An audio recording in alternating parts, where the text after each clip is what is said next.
domingo para todos. Les invito a que juntos meditemos la palabra de Dios. Del Santo Evangelio según San Marcos. En aquel tiempo, Juan le dijo a Jesús: Hemos visto a uno que expulsaba a los demonios en tu nombre, y como no es de los nuestros, se lo prohibimos. Pero Jesús le respondió: No se lo prohíban, porque no hay ninguno que haga milagros en mi nombre que luego sea capaz de hablar mal de mí. Todo aquel que no está contra nosotros está a nuestro favor. Todo aquel que les dé a beber un vaso de agua, por el hecho de que son de Cristo, les aseguro que no se quedará sin recompensa. Al que sea ocasión de pecado para esta gente sencilla que cree en mí, más le valdría que le pusieran al cuello una de esas enormes piedras de molino y lo arrojaran al mar. Si tu mano te es ocasión de pecado, córtatela, pues más te vale entrar manco en la vida eterna que ir con tus dos manos al lugar de castigo, al fuego que no se apaga. Y si tu pie te es ocasión de pecado, córtatelo, pues más te vale entrar cojo en la vida eterna que con tus dos pies ser arrojado al lugar de castigo. Y si tu ojo es ocasión de pecado, sácatelo, pues más te vale entrar tuerto en el reino de Dios que ser arrojado con tus dos ojos al lugar de castigo, donde el gusano no muere y el fuego no se apaga. Palabra del Señor. Queridos amigos, yo creo que este texto de la palabra de Dios que hemos escuchado debemos entenderlo en toda su profundidad, porque muchas veces la Escritura nos dice alguna cosa que nosotros no somos capaces de entenderla. Muchas veces la palabra de Dios, ¿verdad?, dice alguna cosa y nosotros entendemos otra. O bien hacemos que la Escritura diga lo que no dice. Pongo un ejemplo rápidamente, muy choteado, ¿verdad? ¿Por qué adoran imágenes? Por ejemplo, ¿verdad? Es que la Biblia dice que no adoran imágenes. Bueno, recuerden, si yo tengo una imagen de San Juan Pablo II, de San Antonio, de quien sea, ¿verdad? No es que lo esté adorando, ¿verdad? La Biblia dice: no te hagas imagen de un Dios, ¿verdad? Porque el pueblo se hizo un becerro de oro y dice: ven a postrarte, aquí está tu Dios. O bien, ¿verdad?, cuando dicen: bueno, entonces estos monigotes, estos santos, hay que hacerlos a un lado, solamente es Dios, etcétera. Bueno, y uno dice, en el fondo quizá ignoran, ¿verdad?, por ejemplo, que el Arca de la Alianza contenía, por ejemplo, imágenes de ángeles, ¿verdad? Cuando Moisés levanta aquella serpiente en el desierto, pues es precisamente una imagen, lo comprenderemos más tarde a la luz de Jesús. Y entonces decimos, la Escritura dice esto, cuando no dice esto. Gracias a Eusebio de Cesarea, un historiador antiguo, conocemos un caso precisamente de lo que es el Evangelio de hoy. Orígenes, nos narra San Eusebio de Cesarea, Orígenes, que era seguramente una persona que conoció la primera generación de los apóstoles, porque es un gran escritor.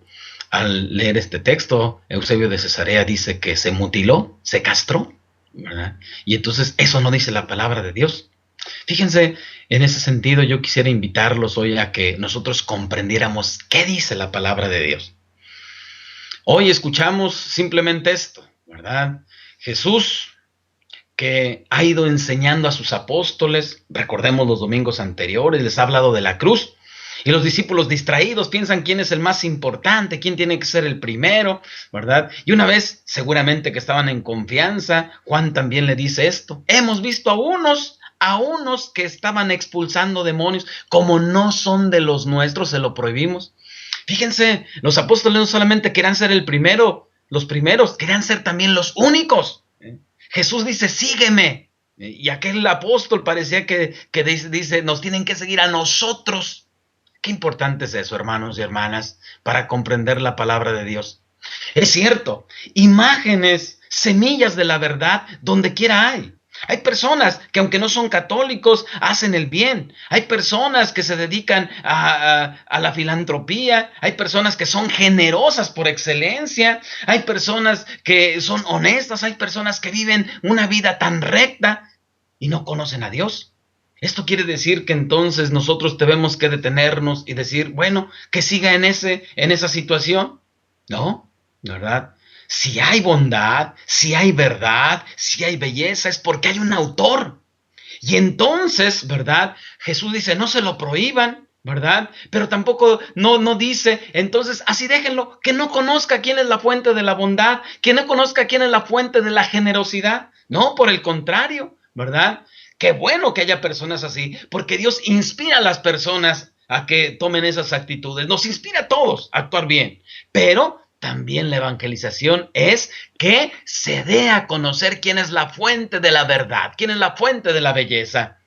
Fíjense, cuando Jesús hace esta referencia, esta explicación a sus apóstoles, inmediatamente les dice, ¿verdad? No hay que ser piedra de tropiezo. Y no hay que ser piedra de tropiezo porque sabe perfectamente que muchas veces somos celosos del mismo apostolado que los demás realizan, no solamente con otras personas que hacen el bien y que no son católicos, somos celosos entre nosotros mismos, somos celosos entre sacerdotes porque aquel sacerdote tiene más gente en sus misas, porque a lo mejor predica más bonito, aquel habla mejor, somos celosos en los grupos apostólicos porque aquella señora siempre quiere hacer todo, ¿verdad? Porque no deja que yo haga esto, porque si yo hago esto no les parece, etcétera. Muchas veces, ¿verdad? Tomamos esas actitudes infantiles, qué torpe, qué tonto que nos den celos porque hay alguna persona que hace el bien y destaca. Eso no tiene que ser. Jesús es incluyente, sí, pero al mismo tiempo nos enseña que hay que presentarlo a Él como autor del bien, de la bondad, de la generosidad, de la belleza. Y por eso inmediatamente les pide que no hay que ser piedras de tropiezo, no hay que ser piedras de escándalo, no hay que ser quienes aparten del camino a los demás. Y no solamente a los demás, a nosotros mismos, ¿verdad?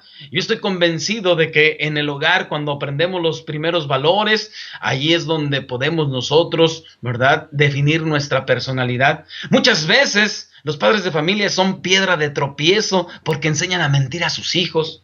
Muchas veces allí aprendemos mañas en el hogar. Hay familias, por ejemplo, que las personas han robado, todo el mundo sabe, ¿verdad? Y es una escuelita, y es una piedra de tropiezo para los demás, pero al mismo tiempo una piedra de tropiezo para uno mismo para alcanzar la salvación.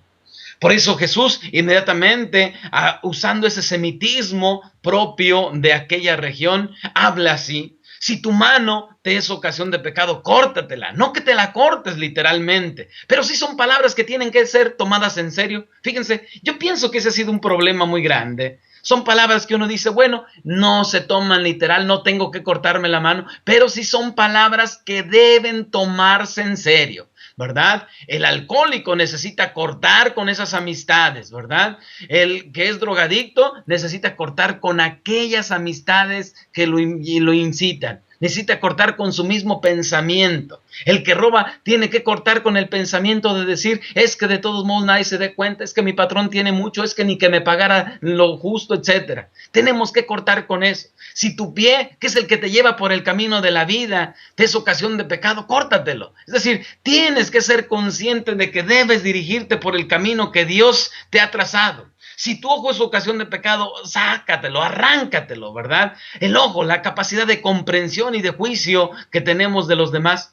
Por eso Jesús nos pide precisamente esto, que seamos conscientes que necesitamos ser rectos, actuar. Y no solamente, ¿verdad?, porque nuestra religión pueda ser moralista, de hecho no lo es. Nuestra religión no es moralista. No venimos a misa para portarnos bien. Venimos a misa porque aquí conocemos al autor de la bondad. Venimos a misa porque nos alimenta su palabra. Venimos a misa porque entonces conocemos más, no solamente de nuestra fe, sino del autor de todo bien, que es Cristo Jesús. Hermanos y hermanas, en este domingo recordemos que el compromiso cristiano, el auténtico compromiso cristiano, es incompatible con las envidias religiosas. Es incompatible con las exclusiones, con las discriminaciones. No somos nadie para condenar, no somos nadie para excluir, pero sí somos alguien para anunciar el evangelio, para decir lo que Jesús ha querido que nosotros aprendamos y entendamos.